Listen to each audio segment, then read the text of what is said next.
पेश आया स्क्रूटनी का आखिरी दिन है। हम लोग गए हैं आयशा नज़ीर के और खालिद निसार डोगर की स्क्रूटनी के लिए गए हैं। तो वहाँ उन्होंने हम यहाँ से राउंड अबाउट कोई 35-40 वकला गए हैं। उन्होंने वहाँ पे प्रोटेस्ट किया है कि भाई हमने वकला को अंदर नहीं जाने देना। इसी तौर पर उन्होंने इसको जो है अदनान डोगर को और तैयब डोगर और इन सब को उन्होंने अरेस्ट करने की कोशिश की है। बल्कि एक हमारे तारक हमीद चौहान एडवोकेट साहब हैं, उनको तो वो उठा के ले गए हैं। अभी कह रहे हैं कि हम इंशाल्लाह 4:30 बजे तक उसको जो छोड़ देते हैं। तो नदीम संधू को भी ले गए हैं साथ, वो अपने उठा के। तो बस बाकी वकला को हमला कैसे हुआ भाई?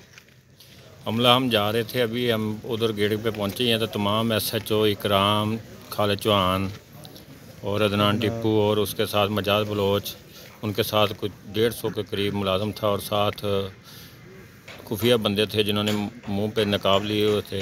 हम पे हमलावर हो गए और हमारे साथ नदीम सिंधु और शहबाज कुरैशी को हमने पकड़ लिया।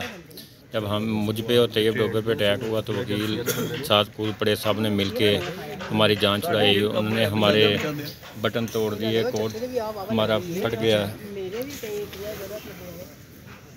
और जख्म हुए हैं।